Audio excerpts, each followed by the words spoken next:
Hello everyone, welcome to Cracku DILR series. In this series, we are covering 100 plus CAT level DILR sets for CAT 2026, covering easy, moderate and hard difficulty levels. In this video, you will get one complete DILR set and the PDF will be mentioned in the pinned comment. Download it before you start. Pause the video, try solving the set by your own and continue to watch the video. If you're preparing for CAT 2026 and want a serious DILR practice, then this series is for you. And if you want more DILR sets, we have thousands of them. It's very simple, just go to Google and search Cracku DILR sets. In this question, we are given the base exchange rate of X with respect to currency Y. We have been defined that, and we are looking for the base exchange rate of a local currency L with respect to three currencies A, B and C. The ratio of the base currency is given to be 100:120:1. So let us assume that the base currency of A is say 100K. This is with respect to L. For B, it will be 120K. And for C, it will be K, because the ratio is 100:120:1. This is the base currency. The buying price will be 95% of it. So the buying price of A will be 95% into 100K, which is simply 95K. For B, it is 120K into 95%, which is 114K. For C, it is K into 95%, so this is 0.95K. The selling price is 1.1% of the base currency. So for A, it is 110K. For B, it is 120K into 1.1, which is 132K. For C, it is K into 1.1, which is 1.1K. Next, we are given some information about the total number of A, B and C that were sold in a particular day and the amounts that were collected while buying and selling them. So let us draw a table so that we can put this data in a nice format. It will look something like this.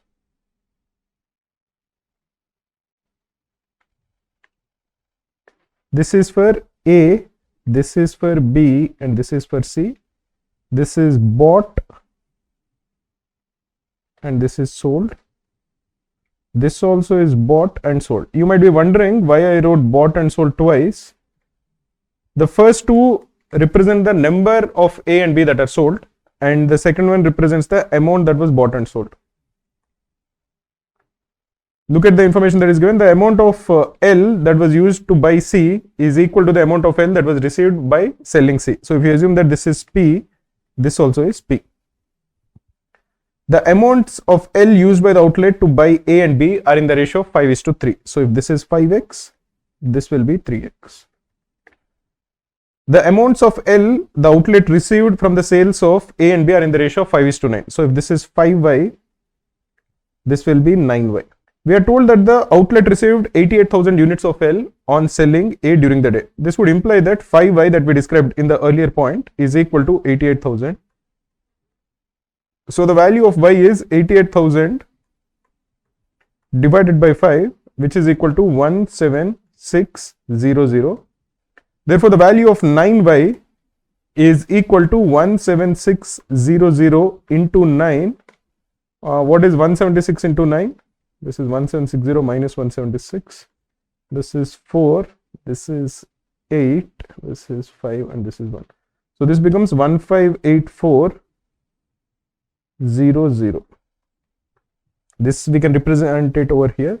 This is 88,000. This is given over here. Amount received by selling B also can be calculated because the ratio is 5:9. So this becomes 158400.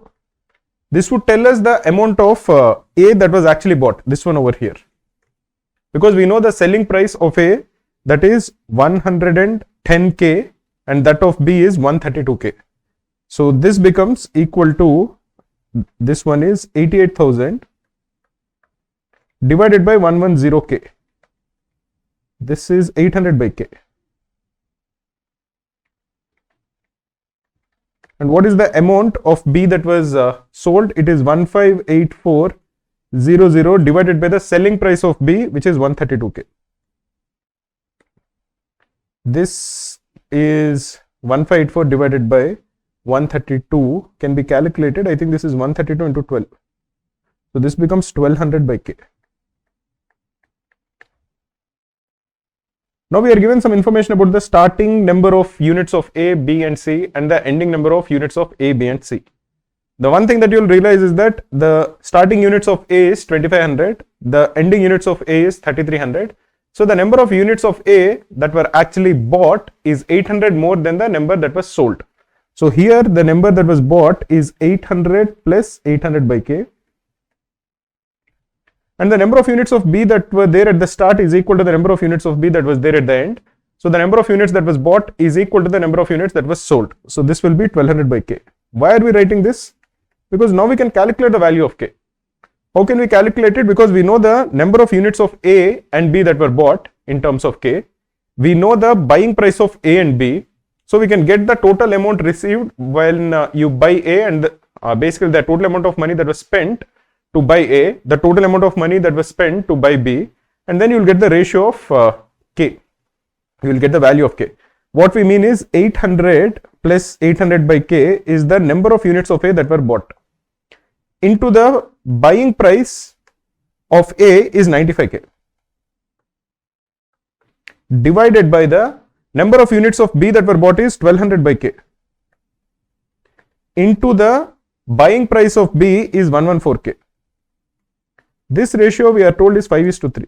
This is 5x and 3x. This ratio is given, it is 5:3. 95K divided by 114K is 5/6. This 5 and this 5 gets cancelled. This 6 becomes 2 when you cancel over here. This is 800K plus 800 divided by 1200 is simply equal to 2. Or the value of K you can calculate from this will be equal to 2. 1200 into 2 is 2400 minus this 800 is 1600. 800K is 1600, or the value of K is 2. So now you can calculate the base value of A, B and C. This is 200, 240 and 2. This is 200, 240 and 2. The base value of the buying price also can be calculated. This is 190. This is 228 and this is 1.9. The selling price also can be calculated. You just multiply this with 2. It is 220. This is 264 and this is 2.2. The number of units bought of A, B and C, all of them can be calculated. This becomes 800 plus 400, which is 1200. This becomes 800 by 2, so this is 400. This is 1200 by 2, so this is 600. This is 1200 by 2, again 600. What about the number of units of C that were bought and sold? If the number of units of C that were sold is C, the number of units of C that were bought will be 3000 more.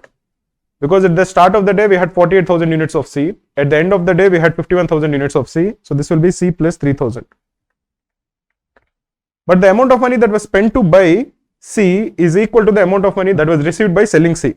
So C plus 3000 into 1.9 is equal to C into 2.2.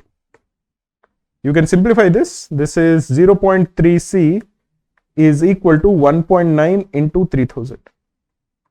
Or the value of C will be equal to 19,000.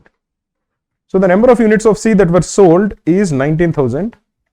The number of units of C that were bought will become equal to 22,000. Now that we filled the entire table up, let us go ahead and answer the questions that follow. How many units of A did the outlet buy on that day? It bought 1200. How many units of C did the outlet sell on that particular day? It sold 19,000 units. What is the base exchange currency of B with respect to currency L? Base exchange is 240. What is the buying exchange rate of C with respect to the currency? Buying exchange rate is 1.9. Is option D. DILR feels unpredictable. It's not luck, it's a smart set selection. Many fear DILR, but how does CAT actually frames the paper? There are definitely solvable sets when you learn to navigate and pick sets from your comfort zone. And for set selection strategy, PYQs are your best resource. We team Cracku have compiled CAT DILR questions all at one place. Just Google CAT DILR questions to practice, analyze, watch video solution and download PDFs.